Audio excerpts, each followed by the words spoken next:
mlango wa shetani kuingia. Unanielewa vizuri mwana wa Mungu? Unaweza kuona tuko kanisani na tuko kwenye maombezi na maombi, lakini tabia zetu sio tabia za kumpendeza Mungu, na zinasababisha sana. Uliomba ukapata, na kesho bado unalalamika, Mungu simuelewi kabisa, simuelewi. Lakini nasema yeye si mwanadamu, abadilike. Yeye si mwanadamu, ageuke. Yeye si mwanadamu, ajute. Nini kinasumbua?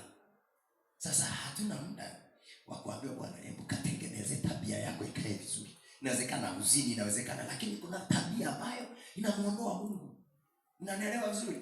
Inawezekana kweli haupigi umbea, lakini kuna tabia ukikaa namna hii Mungu anakaa mbali.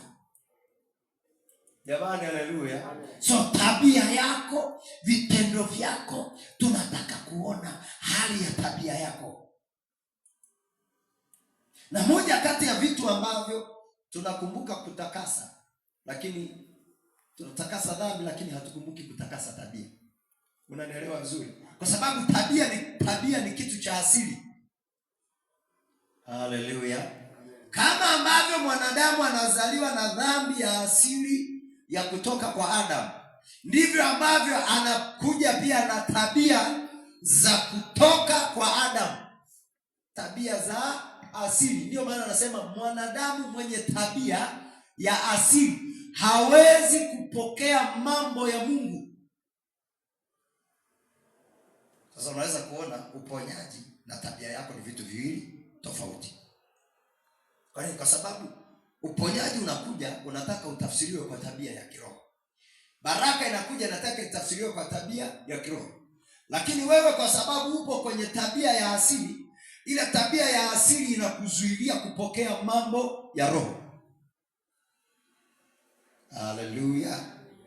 Kwa hiyo tabia zetu ni moja ya mlango wa shetani. Tabia zetu ni moja ya vifungo hatari sana kwenye maisha yetu. So uponyaji wa kiungu unategemeana na tabia yako. Mungu atembee na wewe, unategemeana na tabia yako mbele za Mungu.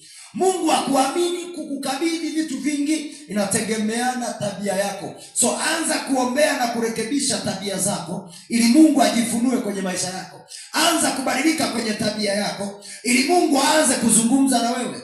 Anza kubadilisha tabia ulio nayo ili Mungu abadilike pia kwako. Jamani, haleluya. Amen. Kama hautabadilisha tabia yako, Mungu hatabadilisha tabia yake kwako. Umenisikia vizuri? Kama hautabadilisha tabia yako, Mungu hawezi kubadilisha tabia yake kwako.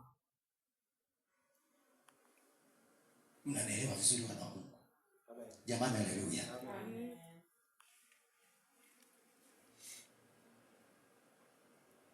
Ili Mungu abadilishe tabia yake kwako, badilisha tabia yako kwanza kwake. Jamani, haleluya. Nyie mna watoto. Mtoto asiye mwaminifu kuna tabia ambayo unamuonyesha. Si ni sawa? Kuna namna unakaa naye, hata unavyoongea naye unajua kabisa huyu kichwani hakipo. Hakuna kitu. Kwa namna unavyo muonyesha tabia, umuonyeshe upendo kama wengine. Kwa nini kila saa unakuwa mkali kwake? Kwa nini? Lengo lako ni ili abadilike. Yaani kama inawezekana abadilike, sio kwamba umpendi.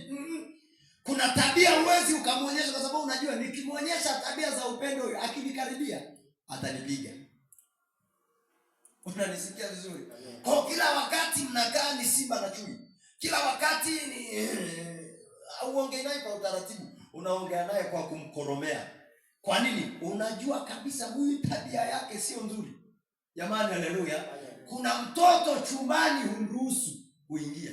Ila kuna mtoto unamwamini. Ingia mwanangu, wewe ufanyage usafi chumbani. Unamwamini kabisa, deki pale. Ataingia, atadeki, atafanya kila kitu, umemruhusu. Lakini si kila mtoto unamruhusu kuingia chumbani. Jamani, haleluya.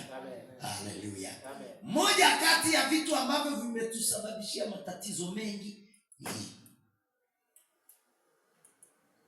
na hii kwenye maombi na maombezi hatuambiwi. Na kama kuna vitu tunahitaji kupona kanisa la Mungu tuambiane ukweli. Ukipona kwenye tabia, muujiza utakaa. Unanielewa vizuri? Sababu kanuni ya muujiza unataka ukae ili utembee nao. Unapotoka kanisani tabia yako ni nini? Unapokuwa nje ya kanisa tabia yako ni nini? Unapokuwa nyumbani kwako tabia yako mbele za watoto wako.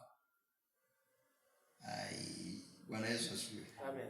Hivi naelewa watu wengine wanashinda ndoa kwa sababu ya tabia. Yaani anashindana na mume kwenye tabia tu. Na hataki kubadilika, anaona yeye ndio yuko right kabisa. Yaani akoseaje? Hapo aliposimamia ndo amesimama na hataki kusogea na hataki hawataki kuambiwa chochote.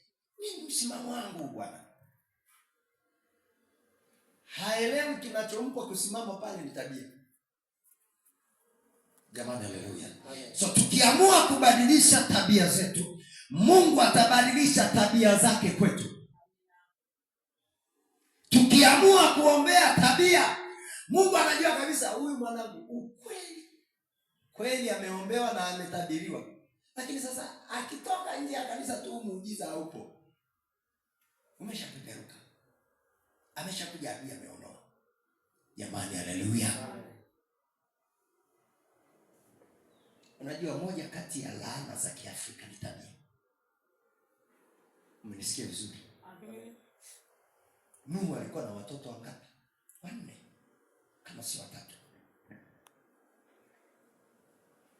Na kwa sababu hiyo mmoja ambaye ni Ham nadhani ndiye ambaye alipoona uchi wa baba yake tabia yake ikawa mbaya. Kilichoathiri pale ni tabia. Mnanielewa vizuri wana wa Mungu? Waone walio na tabia njema walipokuja ndugu zake sasa wewe uchi wa baba ndio kutakaza.